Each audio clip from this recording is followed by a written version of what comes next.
It's good to have a guest artist visiting South Africa once again. And this time we have one of the great sculptors all the way from the UK. And he's come to do an exhibition at Graham's Fine Art Gallery in South Africa. And his first sort of experience on the southern tip of Africa. So, Sam, first of all, good evening to you and welcome. Good to have you in South Africa with us. I know it's not your first time. I'm really pleased. Thanks very much for having me. I really feel quite in high kind of places when I come here first time. And now how professional the gallery is and how the hospitality is, I'm really excited. I'm really excited about the show. Well, it's good to have you here. Thank you. I always say energy feeds off energy. And I think it was always from the day we first started having dialogue was the connection that we had. And the energy that I felt from you and your enthusiasm, which I tap into. So it's really good to have you out here. Thank you, I'm honored, thank you. I know on the back of your first visit, just to look at the space and to make an assessment. It's quite impressive, really. I mean, it's been 3 months and here we are with all your beautiful sculptures. Thank you. Sam, you decided to represent 3 of your major collections in South Africa. Your Giant series, and we'll talk about each series individually a little later on. You've got your Mother and Child series, and then you've got your Head series. And then obviously you've got an installation of the bull, as they call it, the buffalo, which is a standalone installation. Correct. So first of all, what was the reason you decided to bring as an opening gambit to your first exhibition in South Africa these collections specifically, because you have other collections, and how did you feel you were going to bring these sort of harmony or the dialogue between these collections? To be quite honest, most of the time when I exhibit before, it's always one theme every single time, one collection in display. Because I never felt the connection between all my themes, because I have a lot of different themes together. And I feel sometimes I rather to stick with one theme and one style for one exhibition. In this here, particularly this exhibition, I found out that this 3 collection complete a story, beginning, middle and end. And for me, if you look through my work, you will realize that most of my focus on the human condition and life and society and how this impact on our emotion as we grow older as well.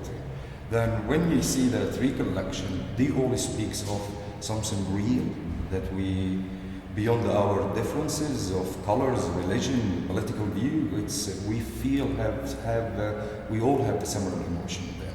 The sadness, the happiness, the sorrow from time to time, the loss of other people, the pain of something, the confusion of something else. And I found this 3 collection, they very connecting to the general public, beyond anything's differences. Everybody can relate to something to these pieces. And for me, I just found that this 3 collection, it's really have an impact on me, because they come out of a real life experience that I went through.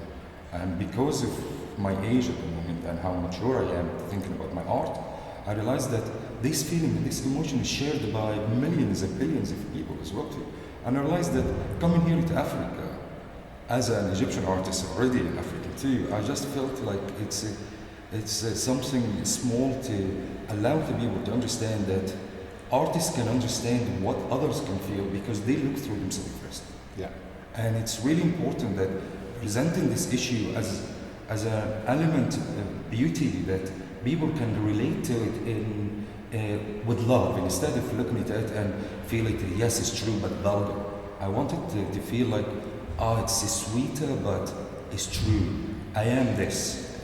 This person is this, and this, and this. The inspiration behind all of the sculptures, it's very, very easy. I just enough to look to my own experience and reflect with it. But bring it out as a way of a diary, like a person writing a diary of the day.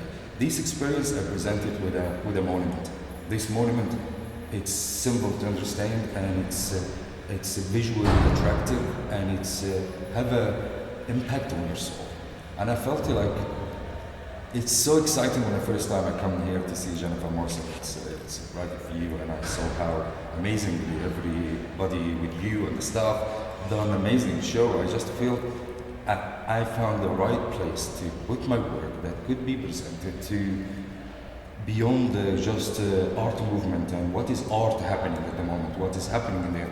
We care about people. I'm a public artist. This is mean I speak for public. I reflect in my own society. I reflect in my own issues. I reflect in my own memories in all of the work. And I would love if people can relate to it and understand it as a not just an art piece. It's something that reminds us all the time that without emotion, we're never going to be here. I think for me, as a dealer, I think that's where we had these sort of synchronicity of thinking, is that I identified a strong emotional statement in your works, besides them being strong aesthetic statements and finished off to the highest level ever. I also acknowledge the fact that you took pride in everything you did. And we know that the world today, art has a very commercial business side to it.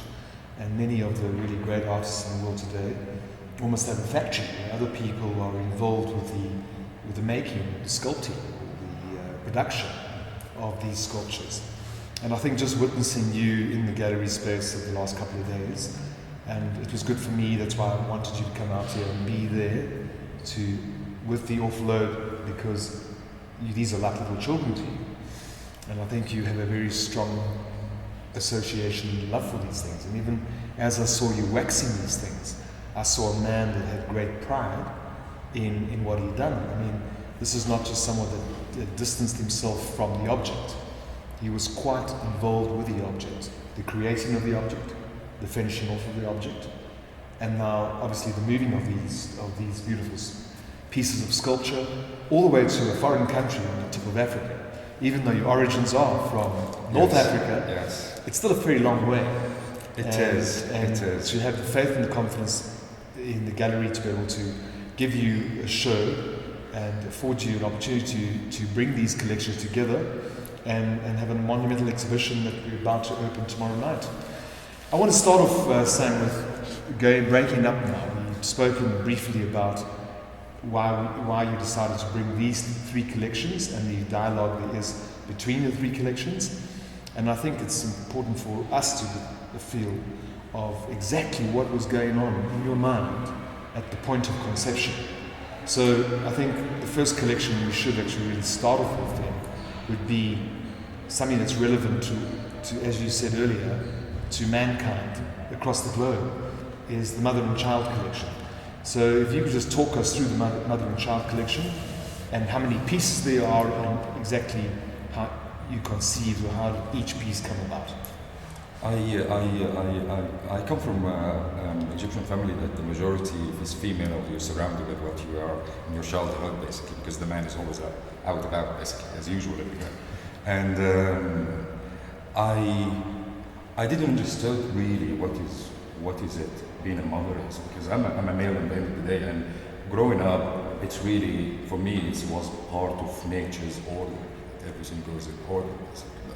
The older I get and the more I mixed with different culture, different people, different kind of point of view of things, I realized that similar story repeated in nearly every culture about the mother and child. When you speak to a mother, they repeat the same story. They have the same majority, the similar issues of things. Some of them, they actually like it. Some didn't like having being a mother. Some people love it. Some people doesn't care. It's just a part of nature.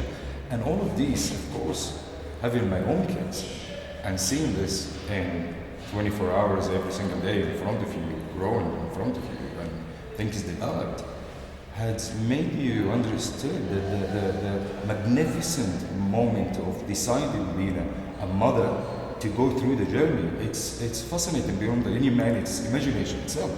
And yes, I've been asked as a male artist, how could you understand this kind of stuff? I had a wife, I have a wife, I could see it in front of me. And I see the same thing is repeated with other friends of mine, repeated to my sisters, repeated to my cousin, repeated to another colleague in somewhere at work. And they all agree about certain kind of stuff. I picked only the blue experience. What does mean the blue experience? The experience that sometimes have an impact on the mother to turn her to have a mental illness. And this is things that may be small to other people and think his mother should go stronger and go through it. but truly is it's have a small tiny impact, and a bit by bit could be developed to something that affects your mental attitude towards things. For example, the overweight, the sleepless night, the overtiredness, the change of shape of your body, the stretch mark that doesn't go, the sickness over it's things like this. Some women they know about this experience from other people, but they still choose to go through them because they're happy. It's a part of things that you choose in your life. But we cannot deny the fact that a lot of male in this society doesn't see this blueness, doesn't see that the mother works more harder, doesn't see that she wake all night when he's snoring next to her, doesn't see certain kind of value like this. For me, of course, I would never seen it before I grow older, and when you grow older, the ideas and the concept is developed completely differently. Then I create 10 sculptures that speak about similar experience that all mother went through, that has to be went through it. And I present this experience between a darker blue and a lighter blue, depends how the mother feels at the time. But this concept we tackle, I think is showing that it's very easy for a woman to get mentally depressed because of this journey, and the male is unaware completely of that and think it's a weakness of it. Yeah. I presented this to make a lot of mother out there that they understand that an artist can feel what they feel, because this emotions of sadness and tiredness, I might not be in the same level, but I know what's mean tired. I know what's mean sad. I know what's mean can't sleep. I know worrying. I know this kind of stuff. Maybe in a different level, but I think it's a greater more in women than a lot of men too. And I presented this exhibition in particular for my mother, because my mother had a short journey in life by dying by breast cancer, and I discovered when I'm older that my mom has suffered from mental depression too. Then thinking now about my childhood and how 5 children affect a female when the father sometimes is out working or traveling in a different country to try to earn some money to make a bit in life. Totally understand this, but still a huge power on the top of a woman's shoulder, whatever strong she is, in a society that where I come from. I think yes, a lot of women in my society does have the same issues that my mom had, and I think this exhibition speaks of that. I mean, I looked, looking through the pieces. I mean, I'm just going to. You've got Annunciation, which really represents the essence of a young, alive, beautiful young lass prior to even, courting the man. It's almost like you almost glorify the woman. She's almost idolatrated in terms of her heights, the length in her, everything's long, the beautiful bright colors, very friendly, very fun, very uplifting. Can we just reflect a bit on that piece?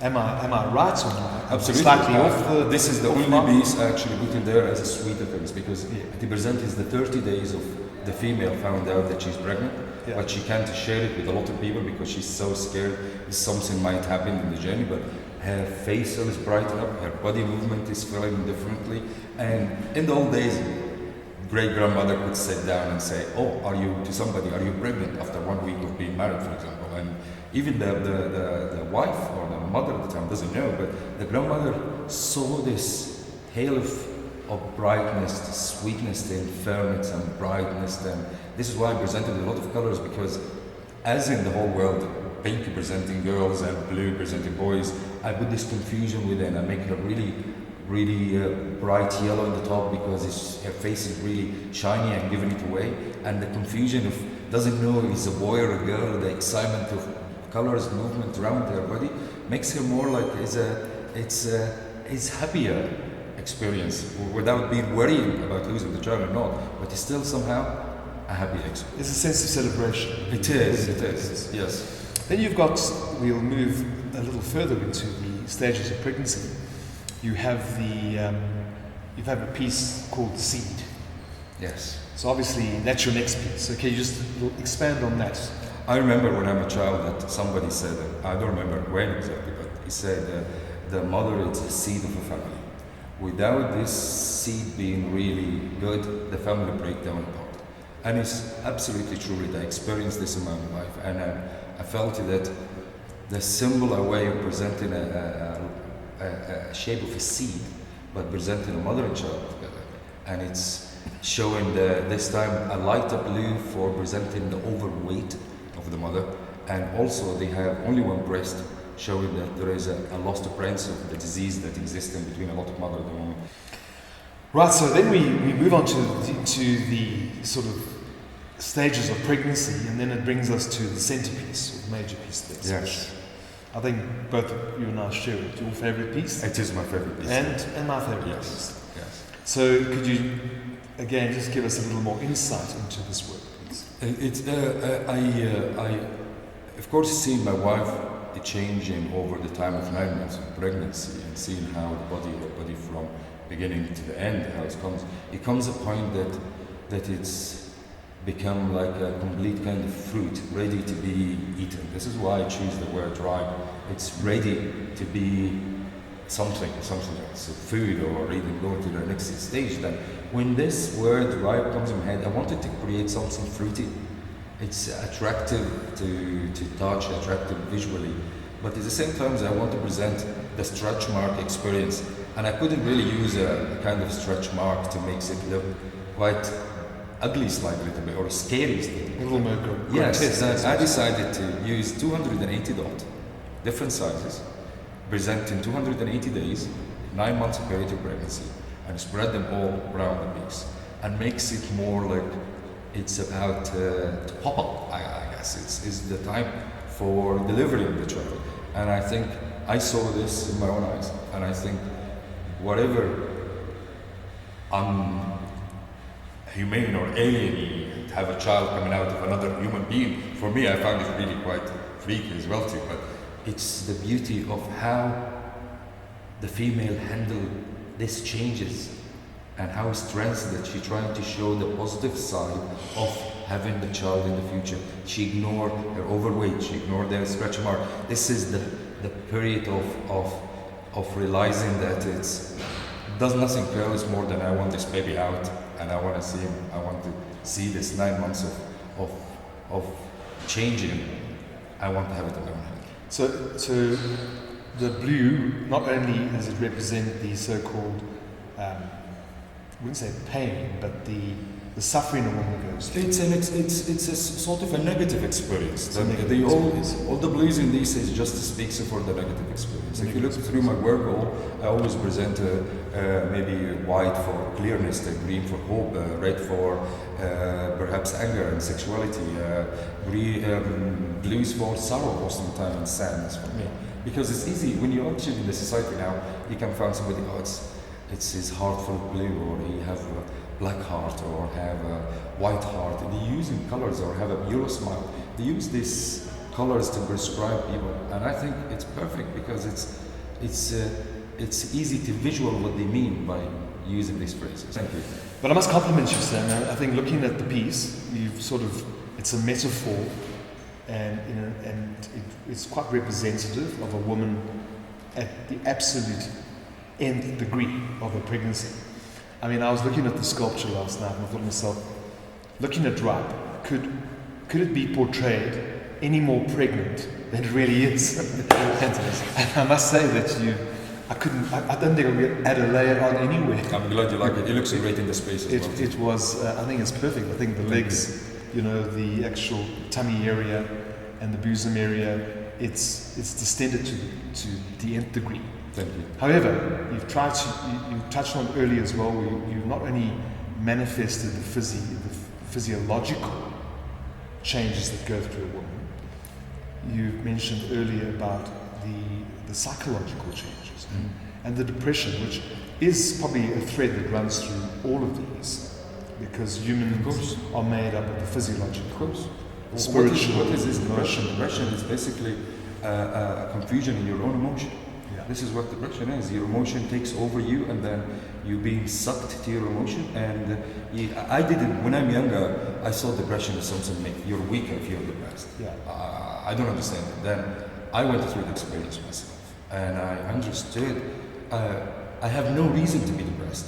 I have nothing to be depressed, but there is something emotionally trapped within me, something that makes me unhappy, even if everything surrounding you is perfect. You go to silence period of time, and then you realize that to start thinking more about your own self, your own conscious. And some people go through this very quickly, and we fight it on a daily basis, the majority of us. And personally, I think it's a reflection of who you are and where do you live and what society does to you. This kind of depression things, I realized that it's one of the most magnificent things that people for years avoided to speak about it, because they think it's a weakness of humankind to be depressed. You should get over it, to try to be strong and move forward. Well, I think the pharmaceutical industry has really acknowledged and recognized an opportunity, because I think people, this sort of accompanies the sense of guilt, because you said that one feels depressed. Whereas I think it's a normal cycle. And I think that every human being on the planet at some stage feels pretty, have a low point. Yeah. And I think in a woman's pregnancy, when she's seeing herself, she remembers herself a few months ago as this young, beautiful young lady. And now she's been physiologically changed. And all the challenges, because we often hear of the sort of mommy blues. But I think that's I think the man had it really easy, really, when he didn't take it. I think that's I don't want to even go to this experience myself to visualize it. Anyway, so I think we've sort of gone through, touched on the mother and child series now, and then you've got the lullaby, and then the piece over there which is the protective looking piece, where the Shelter. is almost shelter. It's almost a nurturing thing. So for me, when I looked at that, it draws you to it, because there's a sense of compassion, there's a sense of almost like, why is she protecting? Why is she sheltering? What's the reason? And you almost want to blanket her with your arms to be a further shelter. I found it fascinating. Before you have children, somehow it's me. Yeah. After you have children, there is no me. You forgot me, and you start to think of them. Not even we, because most of us doesn't think of we. You think about them. What does mean them? That you're not you. You're a father, you're a husband, you're somebody else. You didn't plan to have it or planned to have it, you become somebody else. This natural order fires something new that you never experienced before. Something called natural protection. What this means is you always put your child first. If you are drowning, the child is drowning and you can't even jump and save him, and because he can't swim, you will still gonna jump. Natural, you will still gonna jump and save him. You are not gonna think for a second you might die, but you will think for a second, I might help. And this, I present a shelter. Shelter have a light blue with an orange within. Why is that? Because the light blue, it's a sort of a painful or negative experience, but I'm happy to do it so. Then I've not really wanted to be darker blue, and make the orange inside makes it that this is my hope, this is my protection, this is what I wanted to be bright, because this is what is more important than I am. All right, so it's almost like you said, one sort of linked to the other. So we've seen the whole young man, young lady, pregnant woman. Then we had the seed, it becomes ripe, and then we got shelter, and we move on to lullaby, which is the nurturing aspect there. And then you've even got further the adult conversation, which is the grown-up who still sees the child as an infant and not really understand that they're becoming fully adult. So before we get on to the rough collection or the head collection, the bull collection, we spoke briefly about the depression, which I think is something it's least understood in the world. But I think all of us suffer from it to a less or greater degree, depending on the circumstances that we confronted with and our ability to deal with the challenges. Because I think where the world is today, as we know, look what's happening in the political scene, and it's a challenging world to live in. It's not easy, particularly once you're a mother and a father. And I think the mother, this is where I see the male side comes to prominence, because the woman has a very intimate role of carrying the child, having the pregnancy, and she has her own sufferings there. But I think the long suffering is ultimately with the male, because you're the provider. And if you can't provide for your wife, you can't provide for your kids.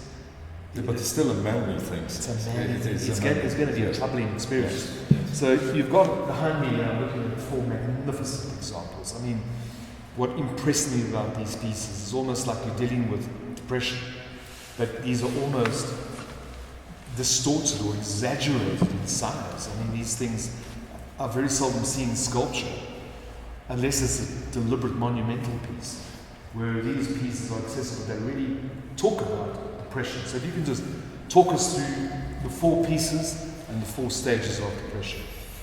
A couple of years ago, I went through a few months of depression.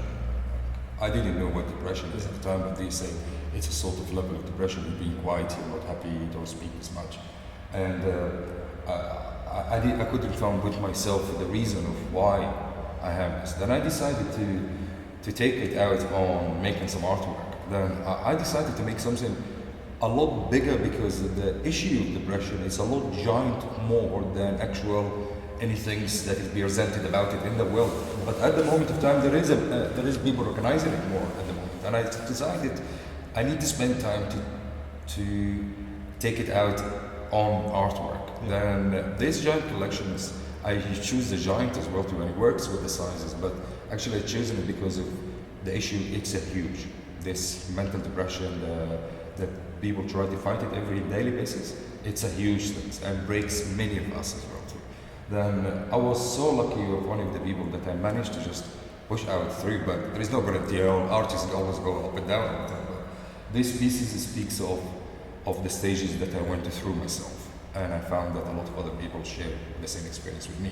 Then I presented the silence period when you realize that nothing makes you happy. It's your heart doesn't like anything anymore, and you're getting angry for nothing, for example. And I present this with something called Bird Whisperer. If you look at this collection in particular, I realized that all of us have something called the voice. What is the voice? Is your conscious, or whatever you want to call it, your soul, whatever religion you come from, whatever you call it, but there is a voice. A voice tell you to do things, a voice to tell you right or wrong, a voice to have a conversation with you, discuss with you. Maybe when you're younger you don't get these voices, but damn, the older I get, I feel like I have 90 people having a conversation all the time inside. I want to ask you, do we ever listen? It's always, I always do. I always do, because it's quite fascinating that when you listen truly to your voice, you will understand that you're like a person out watching a game of chess, that you know who can win and who can lose, but at the same time you have no power to change that. Yeah. This makes sense. And I decided to make the Bird Whisperer as when you start listening to your voice more and reacting quickly to your emotion. Yeah. And then I decided to go for another phrase that being told to me when I am in this period of time, that we use in Britain, that to say, what's with the long face? It's showing that it's written in your face that you're sad, you're unhappy. Even if early hours in the morning the sunshine is out, there is something about you that other people can actually feel by just looking at you, suck this energy out of you. Then I decided to make the period of sadness presented by, and you don't know why, the sadness in here have no purpose or reason, it's one of these things, it's over your control. Then I made the long face. And then I decided to realize that I'm one of the people that in this period of time, any small tiny issue makes me really, really down. It can even, a broken tap, something happened to the car. And I realized after coming out of this period that, hold on a second, I felt like I'm holding the whole world on my back. And this is why I decided, hold on a second, I'm gonna create atlases.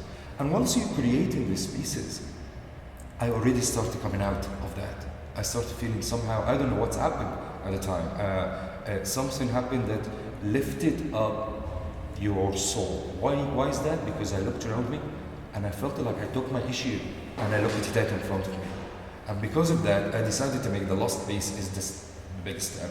And this big step is shown for you basically the breakthrough from how heavy you've been trapped in a period of time to how more sweeter to taste the feel of feeling just what you call satisfied about your own self, your own reflection in a mirror. So the whole process was quite therapeutic. I think it helped me a lot. It actually helped you through the depression because you came to grips with it. Yeah. Because you looked it in the face, you came to grips with it, and then through creating, which is quite a positive process, this in itself gave you a sense of purpose. Yeah. And once a man has a sense of purpose, The depression fades away. I'm so glad that I see them, and I felt like every time I open the studio and come to it, they just there. It's not in me anymore. It's somehow these few months that I left it through, I fed them to these sculptures, and after that I felt great, and I understood now after that how much other people can take longer time than I am. Other people, they might not be a sculptor, they might not have the life that I have, and they have worse life that I am, that could actually carry on for a long time. But we are in a society that you can find somebody can have everything than anybody in the whole world. But depression, it's something beyond your control. It's not a materialistic kind of things can make you happy or can make you not. Has to come within. But I think you found a key. It's quite a secret, is because not knowing what caused your depression, because like you said, you had it all. Then dealing with it, then through the creative process, you started creating, which then sort of lifted that dark cloud, and you introduced a lot of color back into it. You can see it with a lot of hope, the different promise, almost like recognizing the great future here, and acknowledging what you have around you. Of course. Appreciate other people's emotion then after that. And make me understand that is not makes a man or a woman is weak when they start depression stuff going through. It's actually make them a challenge.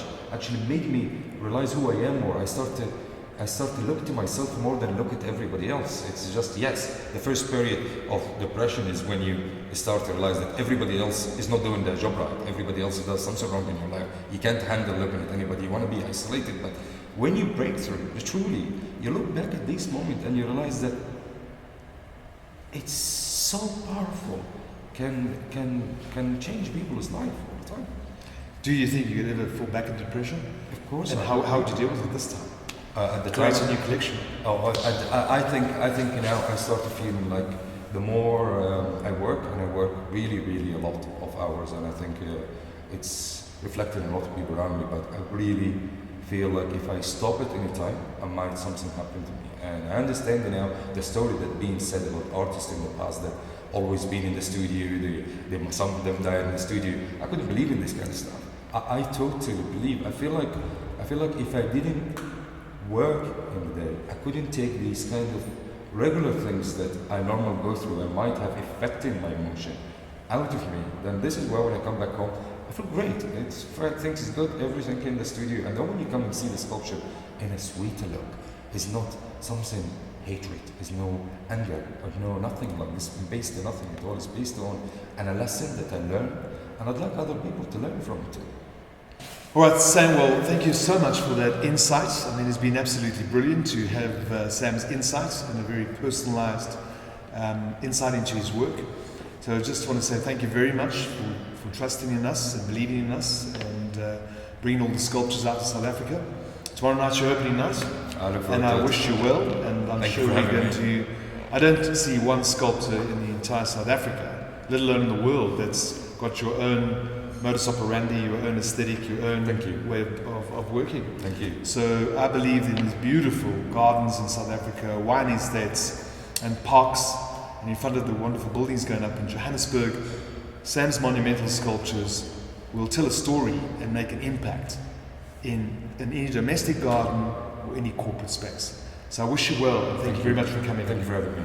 Cheers.